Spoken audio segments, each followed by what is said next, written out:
Seely দ্বীপ নামটা শুনলেই চোখের সামনে কি ভেসে ওঠে বলুন তো? সুন্দর প্রকৃতি, তাই না? কিন্তু শুধু প্রাকৃতিক সৌন্দর্যের জন্যই কিন্তু এই দ্বীপ বিখ্যাত নয়। এখানকার মানুষের মুখে মুখে ফেরা গল্পগুলো ঠিক ততটাই রোমাঞ্চকর। আজ আমরা তেমনই এক সাধারণ গরিব মুচির অসাধারণ বুদ্ধির গল্প শুনব, যে তার চালাকি দিয়ে একদল ভয়ঙ্কর ডাকাতকে বোকা বানিয়েছিল। আচ্ছা, একবার ভেবে দেখুন তো, কোনো অস্ত্রশস্ত্র ছাড়া শুধুমাত্র মাথার বুদ্ধি খাটিয়ে একদল ভয়ঙ্কর ডাকাতকে হারানো কি সম্ভব? তাও আবার একবার নয়, দুবার। আজকের গল্পে আমরা ঠিক এটাই দেখব, কিভাবে এক সাধারণ মানুষ তার বুদ্ধি দিয়ে অসম্ভবকে সম্ভব করেছিল। তো আমাদের গল্পের শুরুটা হচ্ছে এক অত্যন্ত গরিব মুচিকে দিয়ে, মানে এতটাই গরিব যে সে সবসময় হীনমন্যতায় ভুগত। তো একদিন সে ঠিক করল, আর না, ভাগ্য ফেরাতেই হবে। স্ত্রীকে ঘরে রেখে সে চলে গেল শহরে। সেখানে দিনরাত পরিশ্রম করে সে বেশ কিছু রূপোর মুদ্রা জমিয়েও ফেলল, আর সেই টাকা দিয়ে একটা মোটা তাজা গাধা কিনল। বাকি টাকাটা কোমরের এক থলিতে বেঁধে বাড়ির দিকে রওনা দিল। কিন্তু পথেই ঘটল বিপত্তি। দূর থেকে সে দেখতে পেল একদল ডাকাত তারই দিকে এগিয়ে আসছে। ব্যাস, এই ভয়টাই তার মনকে গ্রাস করল। মনে মনে সে ভাবতে লাগল, সর্বনাশ, ওরা তো আমার সব টাকা পয়সা লুট করে নেবে, আমি তো আবার আগের মতোই গরিব হয়ে পড়ব। তার এতদিনের সব পরিশ্রম, সব স্বপ্ন যেন এক মুহূর্তেই শেষ হয়ে যেতে বসেছিল। কিন্তু না, সে ভয় পেয়ে হাল ছেড়ে দেবার মানুষ ছিল না। আমাদের এই মুচি কিন্তু শুধু গরিব ছিল না, ছিল অসম্ভব চতুর আর বুদ্ধিমান। ডাকাতরা কাছে আসার আগেই, মানে মুহূর্তের মধ্যে, তার মাথায় একটা দারুণ ফন্দি খেলে গেল। সে ঠিক করল, ডাকাতদের ভয় দেখিয়ে লাভ নেই, বরং ওদের লোভকেই কাজে লাগাতে হবে। তো তার প্ল্যানটা ছিল একেবারে নিখুঁত। দেখুন কি করল সে। প্রথমে এক মুঠো রূপোর মুদ্রা নিয়ে গাধার ঘন কেশরের মধ্যে লুকিয়ে ফেলল। তারপর ডাকাতদের সামনে গিয়ে এমন কান্নাকাটি শুরু করল যেন এই গাধাটা ছাড়া তার আর কিচ্ছু নেই। আর ঠিক সেই সময়েই গাধাটা দিল এক ছাকুনি, আর যা ঘটার তাই ঘটল। ঝরঝর করে রূপোর মুদ্রা মাটিতে পড়তে দেখে ডাকাতদের তো চোখ একেবারে ছানা ভরা। লোভে তাদের চোখ চকচক করে উঠল। ওরা ভাবল, এ তো কোনো সাধারণ গাধা নয়, এ নির্ঘাত এক মায়াবী গাধা। ব্যাস, আর যায় কোথায়? গাধাটা কেনার জন্য তারা একেবারে মরিয়া হয়ে উঠল।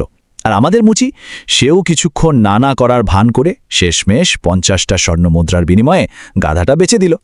কিন্তু যাওয়ার আগে মুচি যে কথাটা বলল, সেটাই ছিল তার আসল চাল। সে বলল, একটা কথা কিন্তু মনে রাখবেন, এই গাধার মালিক হতে পারবে শুধু একজন, তাই আপনারা প্রত্যেকে একদিন আর এক রাতের জন্য পালা করে এর মালিক হবেন। ভাবুন একবার, কি দারুণ বুদ্ধি!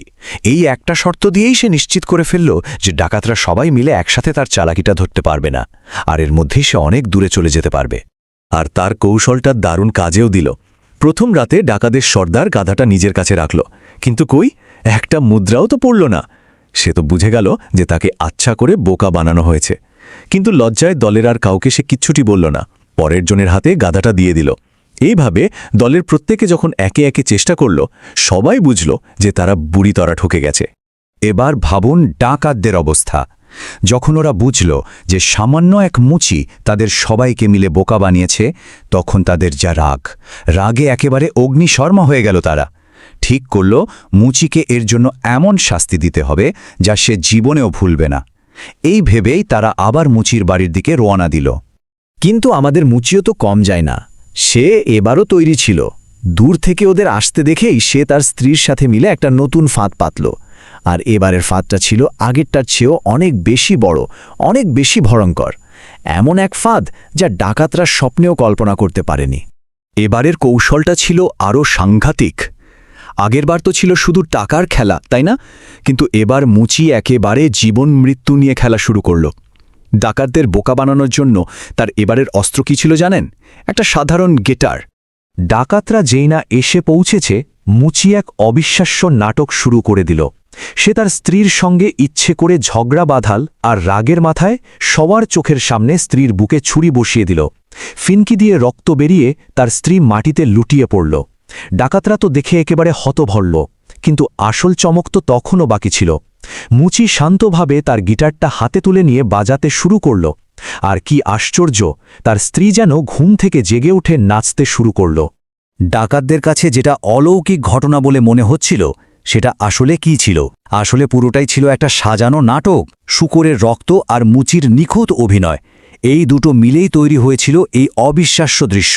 ডাকাতরা একটা সাধারণ গিটারকেই জাদুকরি ভেবে বসল, আর মুচির চালাকির ছিটেফোঁটাও ধরতে পারল না। ডাকাতরা তো এবার ওই গিটার কেনার জন্য একেবারে পাগল হয়ে গেল, কিন্তু মুচি এবারও না করার ধান করল। সে বলল, অসম্ভব, এই গিটার বেচে দিলে তো আমি রাগের মাথায় বউকে মেরেই ফেলব, কিন্তু আর বাঁচাতে পারব না। তার এই কথাগুলো শুনে ডাকাতদের লোভ আর জেদ যেন আরও বেড়ে গেল। শেষমেশ ডাকাতদের নাছোড় বান্ধা মনোভাবের কাছে হার মেনে মুচি আগের বারের চেয়েও দ্বিগুণ দামে, মানে 100 স্বর্ণ মুদ্রার বিনিময়ে তার গিটারটা বিক্রি করে দিল। দেখুন লোভ কিভাবে আবার তাদের বিচার বুদ্ধিকে পুরোপুরি নষ্ট করে দিল। কিন্তু এই দ্বিতীয় কৌশলটার ফল হল ভয়াবহ। ডাকাতরা যেটা কিনে নিয়ে গেল সেটা শুধু একটা সাধারণ গিটার ছিল না, ওটা ছিল তাদের নিজেদের হাতে লেখা নিজেদেরই সর্বনাশের দলিল। বাড়ি ফিরে ডাকাত সর্দারি প্রথম গিটারটা পরীক্ষা করতে গেল। সামান্য কথা কাটাকাটির জেরেই সে তার স্ত্রীকে মেরে ফেলল, তারপর গিটার বাজাতে শুরু করল। কিন্তু কই, কিছুই তো হলো না। নিজের বোকামি বুঝতে পেরেও সে দলের বাকিদের সত্যিটা বলল না, উল্টে গিটারটা পরের জনের হাতে তুলে দিল। আর এর ফল যা হওয়ার তাই হল। একে একে সব ডাকাতি নিজের হাতে নিজেদের স্ত্রীদের হত্যা করে ফেলল। অবশেষে যখন সবাই সত্যিটা জানতে পারল, তাদের সব দুঃখ, সব অনুশোচনা এক মুহূর্তে ভয়ঙ্কর রাগে বদলে গেল। তারা কসম খেল এবার মুচিকে খুঁজে বের করে এমনভাবে মারা হবে যা কেউ কোনোদিন কল্পনাও করতে পারেনি। তো মুচি কি এবার ডাকাতদের এই ভয়ঙ্কর ক্রোধ থেকে নিজেকে বাঁচাতে পারবে, নাকি তার বুদ্ধির খেলা এবার এখানেই শেষ হবে? গল্পের এই টান টান উত্তেজনার শেষটা জানতে হলে আমাদের চ্যানেলে গিয়ে এর পরের অংশটি অবশ্যই দেখুন। আর এরকম আরও অনেক সুন্দর সুন্দর গল্প শোনার জন্য আমাদের এই আয়োজনটি লাইক করুন এবং চ্যানেলটি সাবস্ক্রাইব করে আমাদের সাথেই থাকুন।